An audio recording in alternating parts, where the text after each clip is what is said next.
इस YouTube platform पर आप सभी का स्वागत है। मेरा नाम है प्राची मिश्रा। जैसे कि आप सभी का एग्जाम बहुत ही ज़्यादा पास आ गया है, तो इस सिचुएशन में करंट अफेयर आपका बहुत ही ज़्यादा इंपॉर्टेंट होता है कि पूरे एक साल का करंट अफेयर आपका एक साथ रिवाइज हो जाए। तो इस सीरीज में मैं आपका जो कवर करने वाली हूँ सेक्शन, वो है आपका स्कीम्स का। एक साल की जितनी भी स्कीम रही हैं वो हम समझेंगे, साथ ही साथ जितनी भी कमेटीज बनी है और उनकी जो रिपोर्ट्स आई हैं। तो हम इसकी शुरुआत जो करने वाले हैं अप्रैल 2023 से करेंगे, विगत वर्ष से, ताकि आपका पूरा प्रिपेयर हो जाए। ये आपका मंथली कंपाइलेशन है, तो अप्रैल में जो भी आपकी स्कीम्स आई होंगी, जो भी आपकी रिपोर्ट्स आई होंगी, उसको हम कवर करते हुए चलेंगे। तो चलिए शुरुआत कर लेते हैं आज के लेक्चर की, जो कि है अप्रैल मंथ का। ये पहला लेक्चर होने वाला है हमारा, इसके साथ और भी लेक्चर्स होंगे, तो साथ में बने रहिएगा। देखते हैं पहला क्वेश्चन हमारा कौन सा है। सबसे पहला प्रश्न है कि नेशनल क्रेडिट फ्रेमवर्क संबंधित निम्नलिखित कथनों पर विचार कीजिए। अब क्या क्या कथन है? सबसे पहला कथन कह रहा है कि हाल ही में यूजीसी विश्वविद्यालय अनुदान आयोग यूजीसी द्वारा नेशनल क्रेडिट फ्रेमवर्क जारी किया गया है। दूसरा कह रहा है इसके तहत राष्ट्रीय शिक्षा नीति, जो हमारी क्या है, एजुकेशन पॉलिसी है, नेशनल एजुकेशन पॉलिसी, इसके लक्ष्यों को प्राप्त करने के बारे में कैसे हम उसे प्राप्त कर सकते हैं ये बताया जा रहा है। तीसरा कह रहा है यह स्कूली शिक्षा, उच्चतर शिक्षा, व्यावसायिक और कौशल शिक्षा के माध्यम से अर्जित जो क्रेडिट्स हैं उनको एकीकृत करने हेतु एक समावेशी एकल मेटा फ्रेमवर्क है। कौन? आपका नेशनल क्रेडिट फ्रेमवर्क। तो अब तीनों स्टेटमेंट को हम समझेंगे। सबसे पहले बात करेंगे नेशनल क्रेडिट फ्रेमवर्क की। तो हाँ, इसको किसके द्वारा जारी किया गया था? यूजीसी के द्वारा जारी किया गया था। अब यूजीसी के द्वारा जारी करने का इसका उद्देश्य क्या था कि बच्चों में जो सीखने की क्षमता है उसको विकसित करना है, लचीलापन, फ्लेक्सिबिलिटी लानी है, बच्चों में ऐसी करिकुलम एक्टिविटीज को बिल्डअप करना है कि वो ज़्यादा से ज़्यादा शिक्षा की तरफ, स्कूलों की तरफ आकर्षित हो और वहाँ पर आए। तो प्रैक्टिसेस, परीक्षाएं, इन सबको क्या है, एक तरीके से माला में पिरोना है और अच्छे से उसमें एक्टिविटीज को बिल्डअप करके बच्चों को लाना है स्कूल में इस फ्रेमवर्क के तहत। साथ ही साथ यहाँ पर आपका सिलेबस किस अकॉर्डिंग होना है, एनसीईआरटी मिल करके इसमें काम भी कर रही थी कि कैसे सिलेबस होना चाहिए, कैसे 1 to 8 6 क्लास के बच्चों का, 1st क्लास के बच्चों का, 8th क्लास के बच्चों का, वहाँ पर क्या क्या और एक्टिविटीज़ जो है वो ऐड ऑन की जानी चाहिए करिकुलम में आपके, साथ ही साथ आपके सिलेबस में, एंड देन इसको आगे क्या है, प्रोसीड करना चाहिए। तो इसको जारी किसके द्वारा किया? विश्वविद्यालय अनुदान आयोग, यूजीसी ने इसको जारी किया गया था।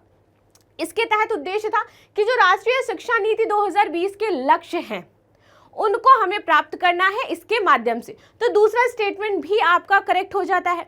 अब राष्ट्रीय शिक्षा नीति के लक्ष्यों के बारे में बात की जाए तो क्या है, जैसे मैंने आपको बताया कि पढ़ने की, सीखने की जो ललक है वो बच्चों में विकसित करनी है। उनको जो सिलेबस देना है वो उस अकॉर्डिंग देना है ताकि वो अपने इतिहास के साथ साथ, इतिहास के बाद जो चीज़ें घटित हुई हैं एनसीईआरटी में, अभी आपने देखा होगा, जहाँ पर ये कहा गया था कि हम क्या जानते हैं, सिर्फ 1947 तक की हम बात करते हैं, उसके आगे का क्या हुआ, कैसे इंडिया इतना डेवलप हुआ, कितनी हर्डल्स इंडिया ने फेस करी हैं, वो हमें आज भी नहीं पता है। तो इस तरीके की चीज़ों को सिलेबस में ऐड करना है ताकि वो पूरी तरीके से भारत को समझ सके कि भारत आज जिस स्थिति में है वो किस प्रॉब्लम से उभरा है, कैसे कैसे उसने अपने आप को डेवलप किया है।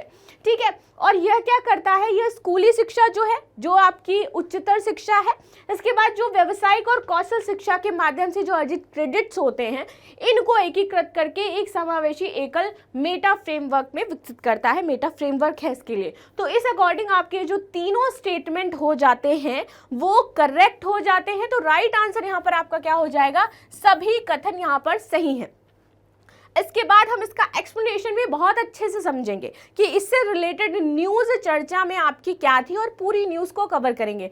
लेकिन इससे पहले जब भी मैं आपका क्वेश्चन रीड करती हूँ, just pause for a second कि आप इसका आंसर खुद से देने का ट्राई करो। इसके बाद अगर आप आंसर देने में सक्षम हैं, that is well and good. अगर नहीं आ रहा है तो आप एक्सप्लेनेशन आगे कैरी ऑन करो। ऐसा आपको हर क्वेश्चन के साथ करना है, इससे आपकी प्रैक्टिस बेहतर तरीके से हो जाएगी और एक्सप्लेनेशन जो आपके चर्चा में रहा था, इससे रिलेटेड जो भी न्यूज़ रही थी, उसको मैं इन डिटेल यहाँ पर डिस्कस करूंगी।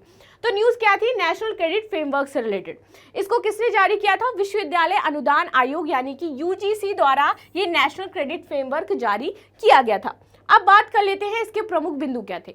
इसके प्रमुख बिंदु सबसे पहले यहां पर आप देखोगे फर्स्ट पॉइंट है कि राष्ट्रीय शिक्षा नीति 2020 इसके जो लक्ष्य हैं इसको प्राप्त करने हेतु केंद्र सरकार द्वारा वर्ष 2021 में आपकी एक उच्च स्तरीय समिति के गठन को मंजूरी दे दी गई थी।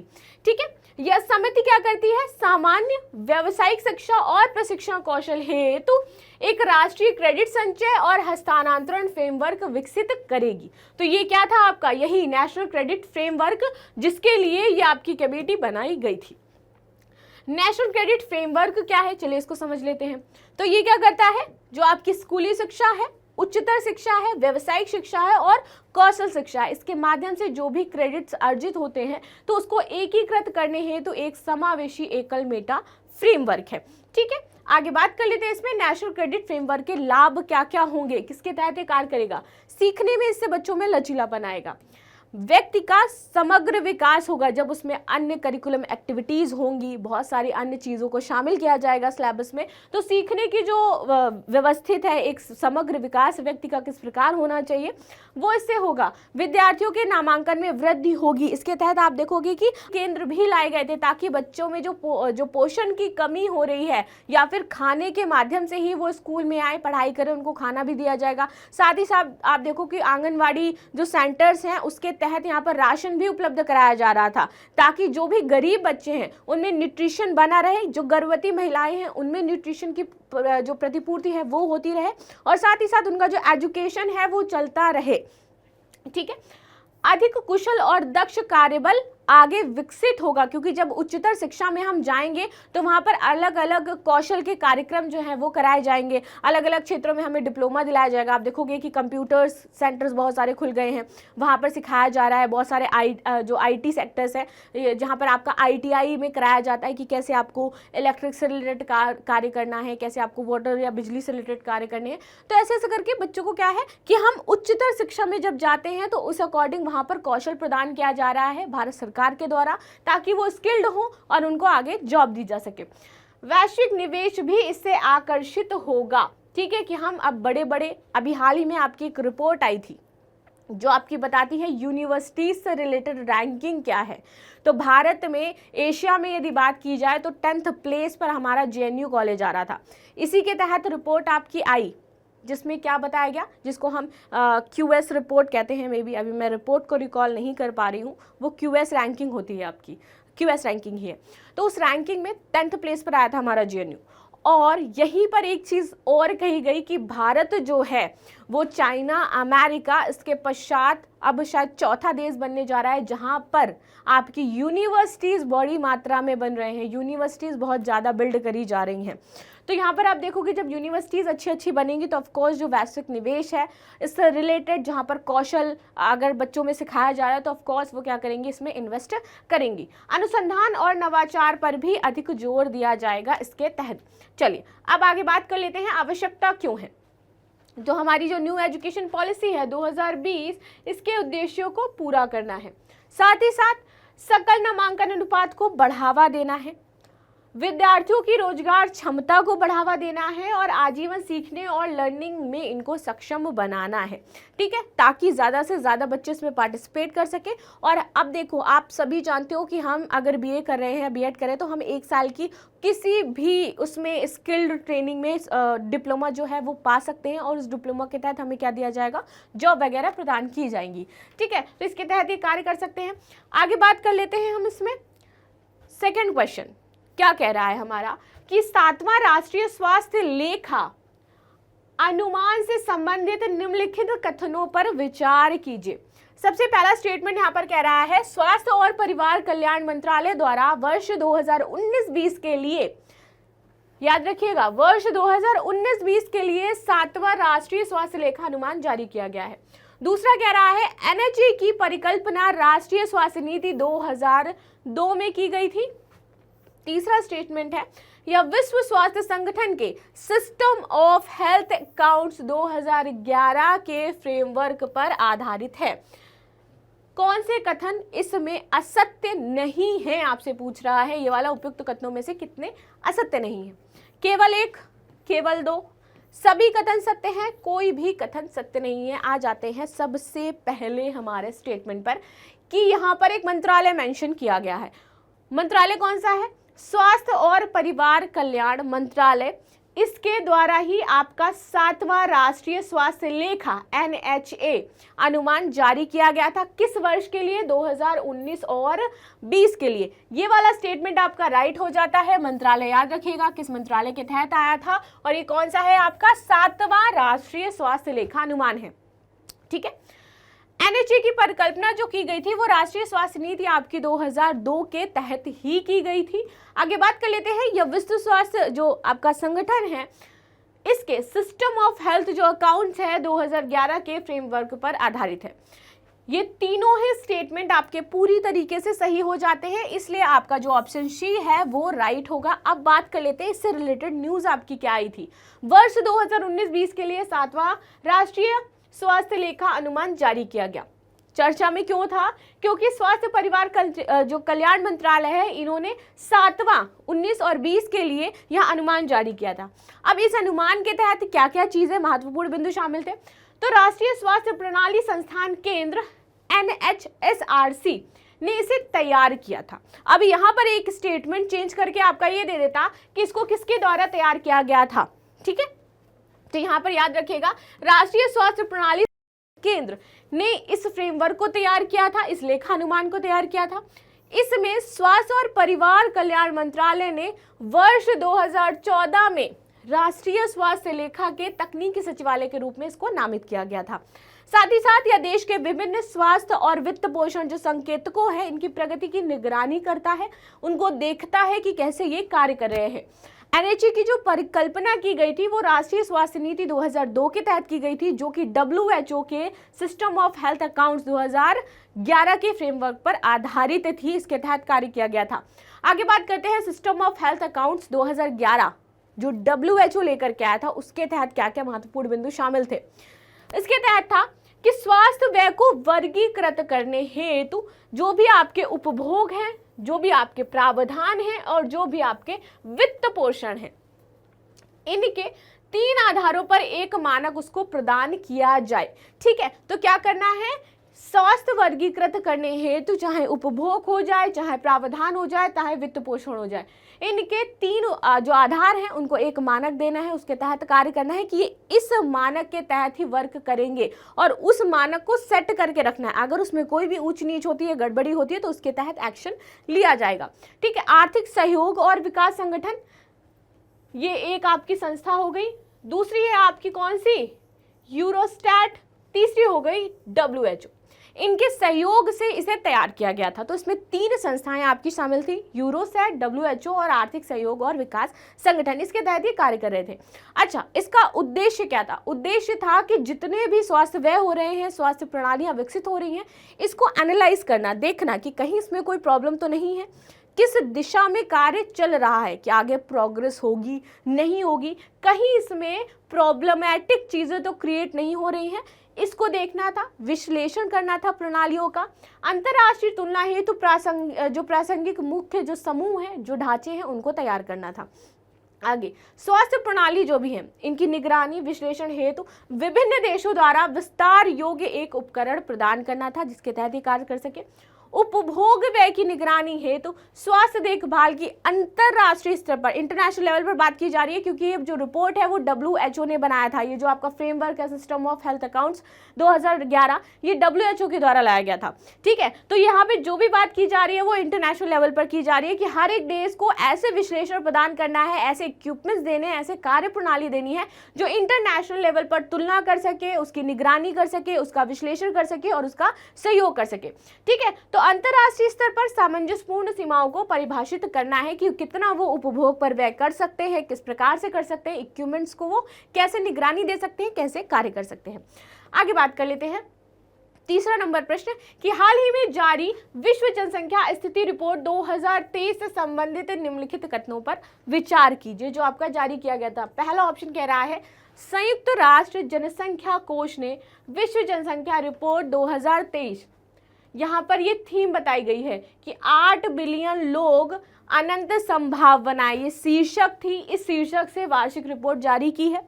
दूसरा है, रिपोर्ट के अनुसार भारत की लगभग 68% जो जनसंख्या है वो 15 से 24 के बीच के आयु वर्ग की शामिल है। और तीसरा यहाँ पर कहा गया था कि वर्ष 2030 तक वैश्विक औसत जो जीवन प्रत्याशा है वो 77.2 वर्ष होने का अनुमान है कि लोग क्या है 77 साल 2 दिन तक जिएंगे। अब बात कर लेते हैं कि कह रहा है उपयुक्त में से कौन से कथन सही, केवल एक, केवल दो, सभी कथन सही हैं, कोई भी कथन सही नहीं है। तो इस अकॉर्डिंग अब हमारा राइट आंसर क्या हो जाता है, तो शीर्षक जो आपका था विश्व जनसंख्या रिपोर्ट 2023 का 8 बिलियन लोग और अनंत संभावनाएं, इस शीर्षक के साथ ही ये रिपोर्ट पेश की गई थी।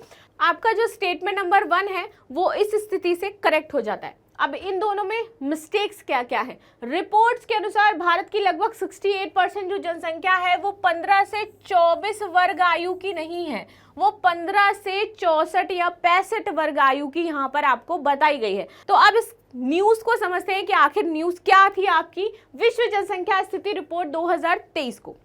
यह जो रिपोर्ट है वो संयुक्त राष्ट्र जनसंख्या कोष ने जारी की थी, विश्व जनसंख्या रिपोर्ट 2023। इसका जो शीर्षक था 8 बिलियन लोग और अनंत संभावनाएं शीर्षक से यह आई थी।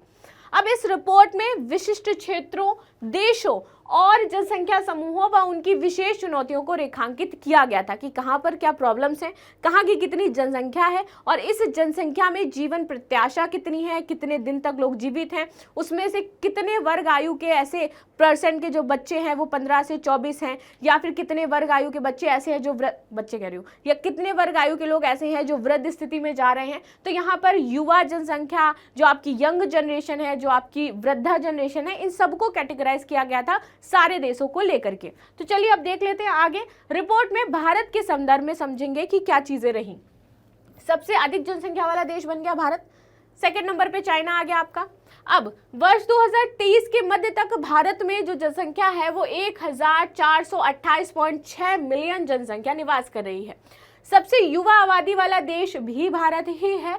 भारत की लगभग जो 68% जनसंख्या है वो आप देखोगे कि 15 से 64 वर्ष जो आयु है उसके बीच में है।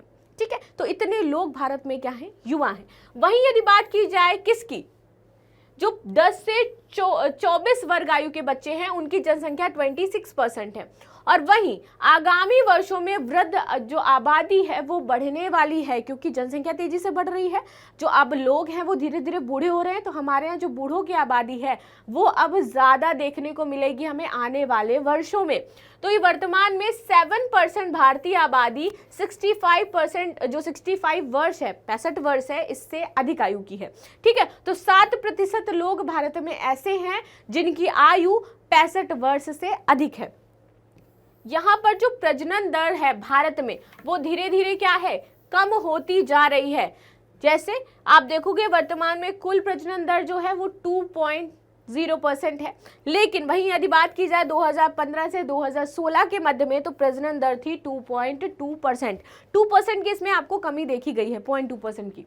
अब जीवन प्रत्याशा के अनुसार यदि बात करें, जो पुरुषों की जीवन प्रत्याशा है वो कम है महिलाओं से, उसका रीजन लेकिन महिलाएं नहीं हैं। ठीक है, देखिए पुरुष 71 वर्ष की औसत आयु है, वही महिलाओं की यदि बात की जाए जो 74 वर्ष तक महिलाएं जीवित रहती हैं, ऐसा रिपोर्ट कह रहा है। आगे बात करें रिपोर्ट में वैश्विक स्थिति के बारे में, तो वैश्विक जीवन प्रत्याशा जो बताई जा रही है 2019 में दैट इज 72.8, यानी कि 72 साल तक विश्व में जो लोग हैं वो जीवित रहते हैं। और 2050 तक ये जो जीवन प्रत्याशा है वो 77 वर्ष हो जाएगी। कितने टाइम तक तो जीवित रहेंगे ही, लास्ट एज। वर्ष 2050 तक वैश्विक जनसंख्या में 50% हिस्सेदारी केवल 8 इन देशों की होगी। 2050 की बात की जा रही है, इसमें भारत आपका शामिल है, नो डाउट। कौन कौन से हैं? एक तो आपका डेमोक्रेटिक रिपब्लिक ऑफ कॉन्गो है, दूसरा मिस्र है, तीसरा आपका इथोपिया है, चौथा आपका भारत है, इसके बाद Nigeria, Pakistan, Philippines, United Republic of Tanzania. ये क्या कर रहे होंगे, 50% हिस्सेदारी जनसंख्या के क्षेत्र में 2050 तक यहाँ पर अपनी दे रहे होंगे। चलिए आगे बात कर लेते हैं संयुक्त राष्ट्र जनसंख्या कोष के बारे में। इंपॉर्टेंट है, संयुक्त राष्ट्र आर्थिक और सामाजिक परिषद के अंतर्गत ये कार्य करता है। इसकी स्थापना हुई थी 1968 में, मुख्यालय इसका न्यूयॉर्क में पड़ता है। वैश्विक सतत विकास लक्ष्य को प्राप्त करने में ये सहायक है। इसके तहत ये एसडीजी लक्ष्य 3 स्वास्थ्य से संबंधित दिए गए हैं, एसडीजी लक्ष्य 4 आपका दिया गया है शिक्षा से संबंधित, और एसडीजी लक्ष्य 5 जेंडर समानता से संबंधित। तो भारत के जो आप देखोगे सस्टेनेबल डेवलपमेंट गोल्स हैं, उनमें इन गोल्स की पूर्ति के लिए ये कार्य कर रहा है। ठीक है, चलिए आगे बात कर लेते हैं इसमें नेक्स्ट क्वेश्चन की। नेक्स्ट क्वेश्चन क्या है कि वैश्विक खाद्य नीति रिपोर्ट 2023 से संबंधित निम्नलिखित कथनों पर विचार कीजिए। यह रिपोर्ट अंतर्राष्ट्रीय खाद्य नीति अनुसंधान संस्थान द्वारा जारी की गई है। दूसरा कह रहा है इस रिपोर्ट के अनुसार जो जलवायु परिवर्तन के कारण है वो वर्ष 2050 तक वैश्विक स्तर पर लगभग 72 मिलियन से अधिक लोग अल्पपोषित होने की संभावना बताई जा रहे हैं। ठीक है, चलिए आगे बात कर लेते हैं। इन कथनों में से कौन से कथन असत्य नहीं है, पूछ रहा है आपका। केवल 2, केवल 1, 1 और 2, ना तो 1 और ना ही 2। तो यहाँ पर आपसे पूछ रहा है कौन से कथन असत्य नहीं है। सबसे पहले बात करेंगे इस रिपोर्ट की। ये जो रिपोर्ट है वो आपके अंतर्राष्ट्रीय खाद्य नीति अनुसंधान संस्थान द्वारा जारी की जाती है, ये पूरी तरीके से आपका सही है। दूसरा, इस रिपोर्ट में बताई क्या गई है चीज वो मेंशन की गई है। तो इस रिपोर्ट के अनुसार बताया गया है कि जलवायु परिवर्तन के कारण जो आपका ग्लोबल वार्मिंग चेंजमेंट हो रहा है, अभी आप देख रहे हो अबू धाबी में कितनी बारिश हुई, किस वजह से हुई? क्लाउड सीडिंग की वजह से, क्योंकि वो नेचुरली बारिश नहीं करवा रहे थे, वो क्या है एक आर्टिफिशियल चीज का यूज करके वहां पर बारिश करवाया जाते थे। और 2 साल की बारिश, ऐसा कहा जा रहा है कि 2 साल की बारिश एक साथ वहां पर दुबई में आपके हो गई। अब प्रॉब्लम क्या है, वहां पर बाढ़ आ गई है। तो ये जो जलवायु परिवर्तन है इसकी वजह से 2050 तक वैश्विक स्तर पर सब लगभग 72 मिलियन से अधिक लोग जो हैं वो अल्पपोषित हो जाएंगे। क्यों? क्योंकि उनको उस तरह का न्यूट्रिशन नहीं मिल पाएगा। बहुत सारी चीजें, हम वनों को काट रहे हैं, हम जंगलों को काट रहे हैं, हम क्या है इंफ्रास्ट्रक्चर बिल्ड कर रहे हैं, नीतियों का हम पालन नहीं कर रहे हैं, तो इससे हमें ये प्रॉब्लम्स देखने को मिलेगी। जब हर जगह आप देखोगे कंस्ट्रक्शन हो जाएंगे तो खेत कहाँ बचेंगे जहाँ पर आप न्यूट्रिशन पौष्टिक चीजें, आप तो हर जगह पर पेस्टिसाइड आपका यूज किया जा रहा है, तो जो सब्जी है वो भी आपके ऑर्गेनिक नहीं है। ठीक, तो ये दोनों ही स्टेटमेंट इस अकॉर्डिंग सही है। इस रिपोर्ट में ये बात कही गई थी, तो आपका पहला और दूसरा स्टेटमेंट पूरी तरीके से सही हो जाएगा। अब बात कर लेते हैं क्वेश्चन की कि वैश्विक खाद्य नीति रिपोर्ट 2023 जब आपका आया था, चर्चा में क्यों था और क्या क्या चीजें इसमें शामिल थी। तो अंतर्राष्ट्रीय खाद्य नीति अनुसंधान संस्थान द्वारा ये आपकी जो रिपोर्ट है वो पेश की गई थी 2023 की। और इस रिपोर्ट को किस शीर्षक के नाम से, या फिर इसका नाम क्या था, तो यह था आपका खाद्य संकट संबंधी प्रतिक्रियाओं पर पुनर्विचार करना। जो खाद्य संकट से संबंधित प्रॉब्लम्स आज के टाइम में बिल्ड हो रही हैं धीरे धीरे, जैसे मैंने बताया कि अब क्या है ऑर्गेनिक खाद का तो हम यूज करते नहीं हैं, हम पेस्टिसाइड डालते हैं, हम यूरिया डालते हैं, तो उससे जो खाद्य संकट उत्पन्न हो रहा है इस पर हमें पुनर्विचार एक बार करना चाहिए। इस थीम के साथ, इस शीर्षक के साथ ये रिपोर्ट आई थी। अब इस रिपोर्ट में क्या क्या चीजें कही गई थी चलिए समझ लेते हैं। वैश्विक खाद्य संकट के जो तात्कालिक और दीर्घकालिक जो प्रभाव है उनके बारे में यहाँ पर बताया गया था कि प्रेजेंट में क्या प्रॉब्लम चल रही है और फ्यूचर में 2050 तक जो आपने देखा कि ग्लोबल वार्मिंग के कारण लगभग 75 मिलियन लोगों अल्पपोषित हो जाएंगे। तो ये दीर्घकालिक यहाँ पर आपको प्रॉब्लम बताई गई थी। इसको कैसे कम किया जाए और कैसे इस पर ध्यान केंद्रित किया जाए, इस पर बात की गई। भविष्य है तो आजीविका, आय, खाद्य सुरक्षा और पोषण में सुधार, ये यहाँ पर 4 मुद्दे थे जिन पर कार्य किया गया। वर्ष 2020 और 2022 में जो खाद्य असुरक्षा में वृद्धि हुई है, रीजन क्या था? आप देखोगे कोविड-19 की जो महामारी आई, जलवायु परिवर्तन, प्राकृतिक आपदाएं आपको देखने को मिलती है, नागरिक अशांति, राजनीतिक अस्थिरता जैसे कारण। अब यहाँ पे 2 आपको चीजें मिलेगी, एक नागरिक अशांति और दूसरा राजनीतिक अस्थिरता। आप देख रहे हो कि कैसे इजराइल, इराक में वॉर चल रहा है, रूस और यूक्रेन में वॉर चल रहा है। इस वॉर की वजह से अदर कंट्रीज में खाद्य की आपूर्ति से रिलेटेड प्रॉब्लम होती है, क्योंकि हम क्या है, पूरा विश्व एक दूसरे पर निर्भर है। हम कुछ चीजें वहां निर्यात करते हैं और कुछ खाने योग्य चीजें वहां से आयात करते हैं। भारत पूरी तरीके से निर्भर है क्रूड ऑयल्स को लेकर के, ऑयल्स को लेकर के। इराक इजराइल में युद्ध चल रहा है, ऑफ कोर्स हमें क्या है जरूरत पड़ेगी आगे इससे रिलेटेड, तो क्या है हमें इन पर अभी से ध्यान केंद्रित करना पड़ेगा। वरना यदि हर एक कंट्री अपने आप में चीजों को एस्टेब्लिश नहीं करेगी तो आगे चल करके प्रॉब्लम फेस करनी पड़ेगी हर एक देश को। तो यहाँ पर ये जो 2 पॉइंट हैं आपको देखने को मिल रहे हैं, एक नागरिक अशांति और दूसरा राजनीतिक अस्थिरता, ये बहुत ही ज्यादा प्रॉब्लम क्रिएट कर सकती है। और ये और भी अगर आप इसको ज्वाइन करना चाहोगे अदर से, तो आप देखोगे कि जहां पर भी युद्ध होंगे, जहाँ पर आप देखोगे कि ऐसी प्राकृतिक जो बाढ़ आ रही है, प्रॉब्लम्स आ रही है, लोग वहाँ से विस्थापित होकर के दूसरी कंट्री में जाएंगे। दूसरी कंट्री में जाएंगे तो उस कंट्री पर भी बोझ पड़ेगा, किसका? खाद्य का, नौकरी का, वहाँ पे रहने का, जगह का, ठीक है। तो उस कंट्री पर भी भार पड़ जाएगा। तो इस वजह से ये चीज़ों को यहाँ पर बहुत ही हमें बारीकी से देखना है और एक दूसरे से कनेक्ट करते हुए चलना है। आगे बात करेंगे जलवायु परिवर्तन के कारण 2050 तक यही वाला स्टेटमेंट था, 72 मिलियन जो लोग हैं वो अल्प पोषित हो जाएंगे। रीजन यही सारे कारण। वैश्विक विकास की जो प्रगति है वो स्थिर और ठहराव से संबंधित खाद्य पदार्थों की कीमतों में वृद्धि हो रही है, उसको हमें देखना है। कोविड-19 रिकवरी में आपूर्ति संबंधी जो बाधाएं हैं वो उत्पन्न हो रही हैं। रूस यूक्रेन युद्ध, जैसे मैंने अभी यहाँ पर मेंशन किया था आपको, कई देशों में जरूरी खाद्य पदार्थ की जो कीमतें हैं उनमें न्यूनतम 10% की वृद्धि देखी गई है, अभी हाल ही के सालों में बढ़ गया है। आपदा प्रबंधन में महिलाओं का कम प्रतिनिधित्व देखा जा रहा है, पुरुष यहाँ पर ज्यादा आगे आते हैं, ठीक है। महिलाओं को सबसे पहले रेस्क्यू किया जाता है। तो आपदा प्रबंधन में क्या है, महिलाओं की भागीदारी कम है। विश्व में विस्थापित आबादी, यही मैंने आपको बताया कि विस्थापित आबादी, जब वॉर चल रहा है तो ऑफ कोर्स वहां से लोग विस्थापित होकर के दूसरी कंट्री में जाएंगे।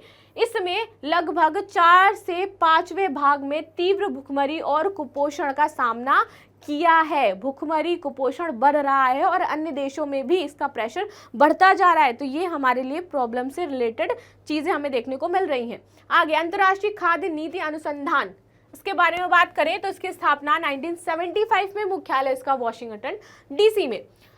IFPRI के अंतर्गत 70 देश आपके टोटल शामिल हैं। वर्तमान में अंतर्राष्ट्रीय कृषि अनुसंधान पर सलाहकार समूह का प्रमुख अनुसंधान केंद्र है ये। और इसका विजन क्या है? इसका विजन है वैश्विक स्तर पर गरीबी, भुखमरी और कुपोषण को समाप्त करना है और अनुसंधान आधारित नीतिगत समाधान यहाँ पर प्रदान करने हैं कि किस प्रकार से इस समस्याओं से हम बच सकते हैं। तो ये पूरे वर्ल्ड के लिए इस प्रकार से कार्य करता है। 5वां, ट्रिपल थ्रेट रिपोर्ट से संबंधित निम्नलिखित कथनों पर विचार कीजिए। क्या है आपकी ट्रिपल थ्रेट रिपोर्ट? यह रिपोर्ट संयुक्त राष्ट्र बाल कोष यूनिसेफ द्वारा जारी की गई थी। रिपोर्ट के अनुसार असुरक्षित साफ सफाई के कारण वैश्विक स्तर पर हर साल 5 वर्ष से कम उम्र के 4 लाख बच्चों की मृत्यु हो जाती है। किस वजह से? कि वो जो एरिया है वहां पर बहुत ज्यादा गंदगी है, जो एक तरीके से आप कहते हो कि झोपड़ी में रह रहे हैं वो लोग, जहाँ पर साइड में नाला बह रहा है या फिर ऐसे प्रॉब्लम्स हो रही हैं। तो इससे रिलेटेड इसकी वजह से मृत्यु हो जाती है, संक्रमण हो जाता है, उनको बीमारी हो जाती है। अब ये कह रहा है कि उपयुक्त कथनों में से कौन से कथन यहाँ पर कह रहा है कि असत्य नहीं है, यानी कि कौन से कथन आपके सत्य हैं, ये पूछा जा रहा है। केवल 2, केवल 1 और 2, ना तो 1 ना तो 2। देख लेते हैं सबसे पहले। तो ये जो रिपोर्ट थी ये यूनिसेफ द्वारा जारी की गई थी, ये पूरी तरीके से आपका सही है। रिपोर्ट हर साल यूनिसेफ जारी करता है और इस रिपोर्ट में कहा गया था कि हर साल 5 वर्ष से कम उम्र के 4 लाख जो बच्चे हैं वो असुरक्षित साफ सफाई के कारण उनकी मृत्यु हो जाती है। ये दोनों ही स्टेटमेंट आपके सही हैं। ऑप्शन सी यहाँ पर आपका राइट आंसर हो जाएगा। आगे बात कर लेते हैं अब इस रिपोर्ट के बारे में कि जब ये न्यूज आई थी वो किस प्रकार से आई थी और क्या क्या इंपॉर्टेंट चीजें इसमें शामिल की गई थी। संयुक्त राष्ट्र बाल कोष द्वारा ट्रिपल थ्रेट नाम की रिपोर्ट जारी की गई। अब यह रिपोर्ट पूरी तरीके से केंद्रित थी छोटे बच्चों पर, या एक तरीके से बच्चों पर ही केंद्रित थी, ठीक है। इसमें बच्चों के द्वारा जल, कैसा वो पानी पी रहे हैं, साफ सफाई, स्वच्छता, इनके खतरों का सामना करने से संबंधित तिहरे बोझ का परीक्षण किया गया था। यहाँ पर 3 चीजें शामिल थी, जल, दूसरा साफ सफाई और तीसरा स्वच्छता, ठीक है। अब आगे बात कर लेते हैं क्या है तिहरे बोझ का खतरा। जल और स्वच्छता संबंधी जो कानून और मूलभूत सेवाएं हैं, ऑफकोर्स ये कानून है हमारे, आप देखोगे आर्टिकल 21 के अंतर्गत आता है कि हमें स्वच्छ एनवायरनमेंट में रहना है, स्वच्छ जल जो है वो पीना हमारा अधिकार है, ठीक। तो ये जो कानून है एक तरीके से भारत में है, हमारे फंडामेंटल राइट्स में आता है। स्वच्छ जल संबंधी जो मूलभूत सेवाएं हैं इनमें 50% से भी कम उपलब्धता अभी तक हासिल करी है विश्व में। बहुत ऐसे जो देश हैं सिर्फ 50% से कम वो इसके तहत जो उपलब्धता है वो हासिल कर पाए हैं। शीर्ष 20 देशों में 5 वर्ष से कम आयु के बच्चों की जो सर्वाधिक मृत्यु है वो असुरक्षित साफ सफाई के कारण हो रही है।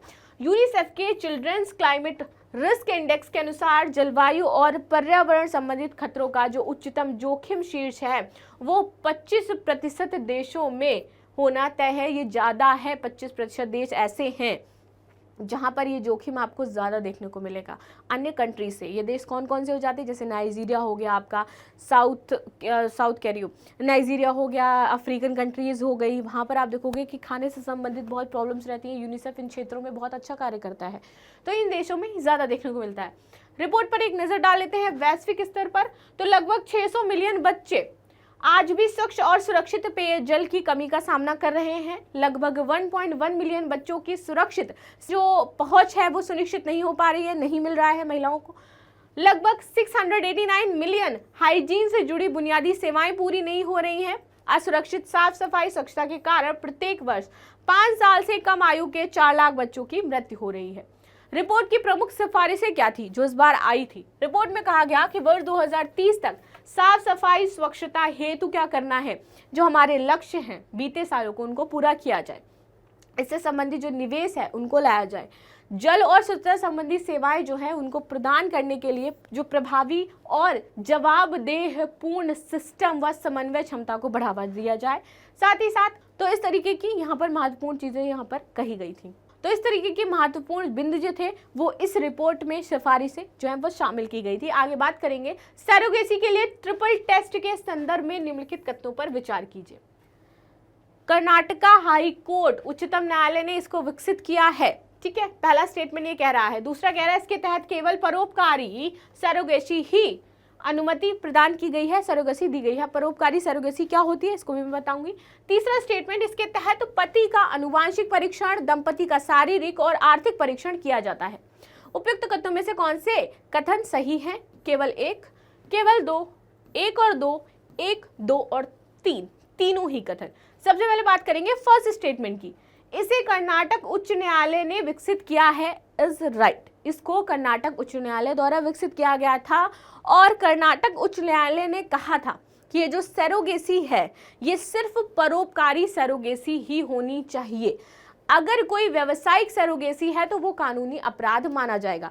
अब परोपकारी सरोगेसी क्या होती है, यानी कि यदि कोई पुरुष या महिला चाइल्ड मान लीजिए कोई पुरुष में प्रॉब्लम है, वो बच्चे को बर्थ नहीं दे सकता है, महिला बर्थ नहीं दे सकती है बच्चे को, दोनों में हस्बैंड या वाइफ किसी में कोई कमी है या प्रॉब्लम है और इस वजह से वो बच्चे को बर्थ नहीं दे सकते हैं, तो इस स्थिति में उनके परिवार में कोई पारिवारिक जन या फिर उनके जानने वाला कोई ऐसा है तो उनके लिए सहमति पूर्वक वो तैयार हो जाए बेबी कंसीव करने के लिए, देन उसको क्या है, परोपकारी सरोगेसी कहा जाता है, जो उनके रिश्तेदार रिलेटिव या दोस्त में से ही होना चाहिए। लेकिन वो व्यावसायिक सरोगेसी नहीं करवा सकते हैं कि उसके बदले वो क्या करे, पैसा किसी को पे करे। तो यहाँ पे ये बात कही गई है, तो ये आपका सेकंड स्टेटमेंट भी इस स्थिति में सही हो जाता है। लेकिन इसके लिए एक मापदंड रखा गया कि हम सबसे पहले टेस्ट करेंगे, देखेंगे कि क्या ऐसी कोई प्रॉब्लम तो नहीं है, आनुवांशिक परीक्षण किया जाएगा, दंपति का शारीरिक परीक्षण किया जाएगा, दोनों का, कि क्या प्रॉब्लम है, किस वजह से इनको बेबी नहीं हो रहा है, ये प्रॉब्लम से अगर उसमें पाया जाता है कि हाँ सही है, देन इनको आगे कंसीडर किया जाएगा। और इसके बाद इनकी आर्थिक स्थिति भी देखी जाएगी कि क्या बच्चे का फ्यूचर सिक्योर है भी या नहीं है, कि ये आगे बच्चे को पाल सकते हैं या नहीं पाल सकते हैं, शिक्षा दीक्षा दे सकते हैं या नहीं दे सकते हैं। तब जाकर के ये जो सरोगेसी है आपकी ट्रिपल टेस्ट के संदर्भ में यहाँ पर कार्य करेगी। तो चलिए समझ लेते हैं क्या है सरोगेसी के लिए ट्रिपल टेस्ट। कर्नाटक उच्च न्यायालय ने सरोगेसी अधिनियम 2021 के प्रावधानों के तहत सरोगेट बच्चों के हेतु कानूनी बाधाओं का जो सामना कर रहे हैं दंपति हैं उनके लिए एक ट्रिपल टेस्ट विकसित किया है, क्योंकि कई बार दंपति जेन्युइन होते हैं, ठीक है, और उनको प्रॉब्लम हो रही थी इस कानून से कि वो इस कानून के तहत क्या सरोगेट नहीं करवा सकते हैं, तो उनके लिए ट्रिपल टेस्ट विकसित किया। अब इसमें क्या था कि इसके तहत केवल आपकी जो परोपकारी सरोगेसी है वही शामिल की गई थी, वाणिज्यिक सरोगेसी, पैसे दे करके सरोगेसी करवाना वो प्रतिबंधित है। अब बात कर लेते हैं ट्रिपल टेस्ट। सबसे पहले जो पति है उसका आनुवांशिक परीक्षण किया जाएगा, यह सुनिश्चित करने के लिए कि बच्चा किस विकार के साथ पैदा होगा, ठीक है, क्या क्या चीजें उसमें होंगी। दूसरा, दंपति का शारीरिक परीक्षण करवाया जाएगा यह सुनिश्चित करने के लिए कि दंपति में बच्चों के देखभाल की क्षमता है या नहीं है, कैसे वह कार्य कर सकते हैं। तीसरा, दंपति का आर्थिक परीक्षण किया जाएगा कि वह दंपति बच्चों को भविष्य में सुरक्षित रख सकते हैं या नहीं रख सकते हैं। चलिए, तो ये तो थे आज के महत्वपूर्ण प्रश्न जो हमने डिस्कस किया। आई होप आपको समझ में आए होंगे। अब मिलते हैं नेक्स्ट क्लास में, तब तक के लिए धन्यवाद। लाइक शेयर सब्सक्राइब करना बिल्कुल भी ना भूलें।